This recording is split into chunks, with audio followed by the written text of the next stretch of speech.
Baik, Assalamualaikum warahmatullahi wabarakatuh. Kembali lagi bersama channelnya Pak Yogi. Di video kali ini, Pak Yogi akan coba untuk sharing tentang materi yang sama dengan minggu lalu, yakni penyetaraan reaksi redoks, metode perubahan bilangan oksidasi. Namun perbedaannya adalah pada kesempatan kali ini saya akan menjelaskan penyetaraan reaksi redoks metode PBO pada suasana basah, karena minggu lalu kita sudah belajar tentang suasana asam. Oke, langsung saja di sini. Oke, contoh yang saya berikan di sini ada reaksi antara BI2O3 ditambah ClO- menjadi BiO3- plus Cl-. Reaksi redoks tersebut berlangsung pada suasana basah. Oke, langkah-langkahnya hampir sama seperti minggu lalu. Oke, yang pertama, kita tentukan dulu bilangan oksidasi untuk setiap atomnya. Nah, untuk menentukan bilangan oksidasi, kita harus punya feeling ya, kira-kira siapa yang mengalami perubahan bilangan oksidasi di sini. Oke, di sini yang pasti mengalami perubahan bilangan oksidasi adalah selain atom oksigen. Ya, itu adalah salah satu trik ya atau feeling ya, cara untuk menentukan bilangan oksidasi. Jadi, kita sudah tahu bahwa oksigen itu adalah unsur yang memiliki bilangan oksidasi negatif 2 pada umumnya. Tapi memang ada beberapa pengecualian, misalnya untuk senyawa peroksida, kemudian superoksida, itu bilangan oksidasinya bukan negatif 2. Namun secara umum oksigen memiliki bilangan oksidasi negatif 2. Oke, kita tentukan. Di sini oksigen memiliki bilangan oksidasi negatif 2. Oke, untuk menentukan bilangan oksidasinya Bi, maka negatif 2 dikali 3 jadinya negatif 6, kemudian dipindah ruas menjadi positif 6, kemudian positif 6 dibagi dengan 2 menjadi positif 3. Oke, kita sudah mengetahui bilangan oksidasinya Bi, yakni positif 3. Kemudian untuk ClO-, nah kita tahu oksigen itu negatif 2, negatif 2 dikali 1 tetap negatif 2 ya, karena di sini oksigennya cuma 1. Kemudian dipindah ruas jadi positif 2. Positif 2 dikurangi 1 jadi positif 1. Oke, ini adalah bilangan oksidasi untuk Cl dalam ClO-. Untuk BiO3- negatif 2 dikali 3 negatif 6 dipindah ruas menjadi positif 6, kemudian dikurangi 1 jadinya positif 5. Kemudian untuk Cl-, karena ini adalah ion monoatom, kita cukup melihat atasnya saja. Oh, di sini pangkatnya ibaratnya ya, muatannya adalah -1, berarti bilangan oksidasinya juga negatif 1 atau -1. Setelah menentukan bilangan oksidasi, kita masuk untuk menentukan siapa yang mengalami reduksi dan oksidasi. Oke, Bi awalnya positif 3 berubah menjadi positif 5. Terjadi kenaikan bilangan oksidasi ya, dari plus 3 ke plus 5 kan naik, sehingga reaksinya termasuk reaksi oksidasi. Nah, perubahan yang terjadi sebanyak 2, 5 ke 3. Oh, sorry, kebalik ya. 3 ke 5 ya, yakni 2 perubahan bilangan oksidasinya. Oke. Kemudian untuk satunya, nah, karena yang di sini sudah ketahui oksidasi, maka satunya pasti reduksi. Hanya kita tentukan berapa perubahannya. Oke, dari plus 1 ke -1, perubahannya sebanyak 2. Ingat ya, dari plus 1 ke -1. Plus 1 baru setelah itu melewati 0 dulu, baru -1. Berarti ada 2 angka yang dilewati. Oke, sehingga perubahannya sebanyak 2. Atau bisa menggunakan cara seperti ini. Yang besar dikurangi yang kecil. 1 dikurangi -1. Ya, 1 dikurangi -1 kan hasilnya 1 plus 1. Ya, ini sama dengan 2. Ini juga bisa 5 yang besar ya, yang besar 5 dikurangi 3. Nah, jadinya 2. Oke. Jadi perubahannya sama ya, ini di sini 2, reduksi oksidasi 2. Langkah yang ketiga. Nah, ini yang penting. Menyetarakan koefisien dari atom-atom yang mengalami perubahan bilangan oksidasi. Yang mengalami perubahan bilangan oksidasi di sini kan ada Bi sama Cl ya. Oke, kita samakan dulu jumlah atomnya. Bi di sini ada 2 ya, Bi 2. Ya, koefisiennya 1, 2 dikali 1 tetap 2. Di sini Bi-nya berjumlah 2. Di sebelah kanan awalnya dia berjumlah 1. Nah, di sini awalnya 1 begini. Nah, supaya setara atau supaya sama, maka Bi-nya wajib dikalikan 2. Sehingga Bi-nya sama-sama 2 jumlahnya. Ini penting ya. Kemudian Cl-nya. Oke, Cl-nya di sini jumlahnya 1, di sini pun juga 1. Oke, sudah setara, berarti tidak perlu dikalikan lagi koefisiennya ataupun diubah lagi koefisiennya.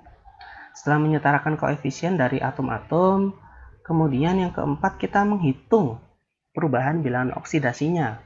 Berapa? Nah, kita mulai dari Bi dulu. Nah, karena tadi Bi2O3 berubah menjadi BiO3-, di mana BiO3- harus dikalikan 2 koefisiennya, maka perubahan bilangan oksidasinya juga wajib dikalikan 2. Nah, jadi perubahan oksidasinya bukanlah 2, melainkan 2 kali 2 sama dengan 4. Nah, 2 ini berasal dari yang awal tadi, sedangkan 2 yang ada kuningnya ini berasal dari penyetaraan atom-atom tadi ya, penyetaraan atom yang mengalami perubahan bilangan. Jadi perubahan bilangan oksidasinya bukan 2, melainkan 4. Oke. Sedangkan untuk ClO- menjadi Cl- tetap ya, karena perubahan bilangan oksidasinya tetap 2, karena tadi koefisiennya tidak berubah. Oke. Jadi yang kita pakai di sini adalah 2 di sini sama 4 di sini. Oke. Yang kelima, kita menyetarakan perubahan bilangan oksidasi dari kedua reaksi ya, reduksi sama oksidasi ya. Oke. Di sini tadi kan perubahan bilangan oksidasinya untuk reduksi sebanyak 2 yang saya beri tanda kurung di sini. Sedangkan untuk oksidasi ada 4. Nah, ini kan tidak sama. Ingat, reaksi redoks itu melibatkan perubahan elektron, proses pelepasan dan pengikatan elektron dengan jumlah elektron yang sama. Kalau yang dilepaskan sebanyak 4, ya, atau yang dioksidasi ternyata ada 4 elektron yang dilepaskan, otomatis ada 4 elektron yang diterima dalam reaksi reduksinya. Jadi nggak mungkin kalau oksidasinya lepasnya 4, yang diterima cuma 2. Itu nggak mungkin ya. Jadi kalau yang dilepaskan 4, yang diterima juga 4. Maka dari itu di sini harus disamakan. Nah, untuk reduksinya 2, sedangkan untuk oksidasinya 4. Supaya sama, maka koefisien dari reaksi reduksi harus dikalikan 2 lagi. 2 dikali 2 sama dengan 4. Nah, yang 4 otomatis tetap ya, atau bisa dibilang dikali 1. Yang 4 dikali 1 jadi 4. Jadi sama. Perubahan bilangan oksidasinya menjadi sama, yakni sama-sama 4. Yang reduksi 4, yang oksidasi juga 4. Oke. Nah, ini hasilnya setelah disetarakan. Nah, setelah disetarakan di sini, bilangan koefisien dari Bi2O3 sama 2 BiO3- itu harusnya dikali 1 semuanya. 1 dikali 1 tetap 1 ya. Nah, kemudian 1 dikali 2 tetap 2. Nah, di Cl-nya ini 2 dikali 1 ClO- harusnya jadi 2 ClO-. Nah, dan yang satunya 1 Cl- dikali 2 jadinya 2 Cl-. Hasilnya ada di bawah ini. Nah, sekarang ClO-nya menjadi 2. Cl-nya juga menjadi 2. Padahal awalnya di sini mereka sama-sama 1. Ya, karena sudah dikalikan 2. Oke, selanjutnya kita menyetarakan jumlah muatan dengan menambahkan ion OH-. Baik di sini reaksi yang berlangsung adalah reaksi pada suasana basah. Jadi yang ditambahkan adalah ion OH-. Kalau reaksinya berlangsung pada suasana asam, yang ditambahkan adalah ion H+. Oke. Sama seperti minggu lalu kita hitung jumlah muatan masing-masing ruas. Untuk muatan di ruas kiri, nah di ruas kiri berarti yang sebelah sini. Nah, muatan di ruas kiri. Berapa jumlah muatan di ruas kiri? Kita hitung dari Bi2O3 dulu. Oke, Bi2O3. Bi2O3 adalah senyawa, dia tidak memiliki muatan. Di sininya 0 ya. Di atasnya ini nggak ada.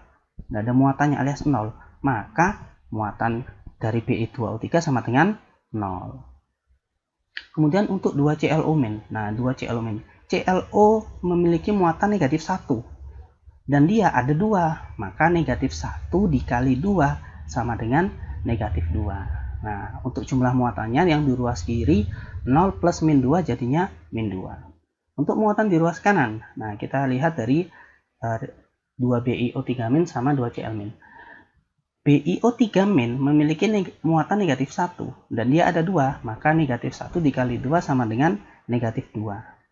Kemudian untuk Cl- memiliki muatan negatif 1 dikali 2 jadinya negatif 2. Negatif 2 ditambah negatif 2 menjadi negatif 4. Nah, untuk mengetahui berapa ion OH- yang harus ditambahkan, maka kita harus mengurangi muatan yang besar dikurangi yang kecil, atau bisa dibilang selisih muatannya. yang besar dikurangi yang kecil, otomatis yang negatif 2 dikurangi negatif 4. Nah, negatif 2 dikurangi negatif 4 itu kan sama dengan negatif 2 ditambah 4, hasilnya 2. Nah, 2 ini mencirikan jumlah ion OH- yang harus ditambahkan di ruas sebelah kiri, sehingga reaksi awalnya nggak ada OH-nya, sekarang ada OH-nya sebanyak 2 di sebelah kiri. Oke. Kemudian selanjutnya yang terakhir, yang ketujuh, menyetarakan jumlah hidrogen dan oksigen dengan menambah H2O. Setelah OH- ditambah di sebelah kiri, maka kita harus tambahkan H2O di sebelah kanan. Nah, pertanyaannya berapa jumlah hidrogen yang harus ditambahkan? Berapa jumlah H2O yang harus ditambahkan? Kita bisa melihat dari jumlah hidrogennya saja. Oke. Anggaplah ini belum ada ya. Di sebelah kiri, jumlah hidrogen yang dimiliki hanyalah 2. Nah, berasal dari 2 OH-. Di sini hidrogennya ada 2 loh ya. Karena di sini ada koefisien sebanyak 2. Ini 2 OH-, bukan 20 H- ya. Ini adalah 2 OH-. Nah, hidrogen di sini sebanyak 2. Maka berapa jumlah H2O yang harus ditambahkan?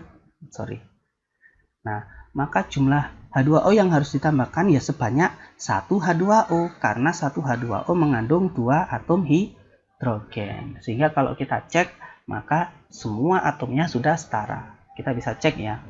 Di sini hidrogennya juga sudah 2 ya. Oke, Bi-nya juga sama-sama 2. Kemudian Cl-nya juga sama-sama 2. Kemudian untuk oksigennya di sini 2 ditambah 3 berarti 5, ditambah 2 jadi 7. Sedangkan yang di sini 2 dikali 3, 6, ditambah 1, berarti 7. Oke, untuk jumlah atom-atomnya sudah setara. Muatannya pun bisa dicek juga. Di sini negatif 1 dikali 2, negatif 2, ditambah 0, ditambah negatif 2 juga, jadi negatif 4. Yang di sini negatif 1 dikali 2, negatif 2, ditambah negatif 1 dikali negatif 1 dikali 2, negatif 2 juga. Berarti negatif 2 ditambah negatif 2, di sini 0 ya karena senyawa, sama dengan negatif 4. Jadi muatannya sudah setara, jumlah atomnya pun sudah setara. Jadi untuk reaksi redoks yang ini sudah boleh dikatakan berhasil disetarakan. Oke, seperti biasa sebagai latihannya, ini bisa kalian coba reaksi antara Zn plus NO3- menjadi ZnO22- plus NH4+. Nah, sama ya, reaksi ini berlangsung pada suasana basah. Oke. Nah, coba disetarakan dengan cara yang sama ya, dengan yang di atas tadi. Oke. Baik, cukup sekian untuk video penyetaraan reaksi redoks metode PBO pada suasana basah. Apabila ada yang ditanyakan, nanti silahkan bisa menghubungi saya melalui WA. Oke, sekian dari saya. Terima kasih. Wassalamualaikum warahmatullahi wabarakatuh.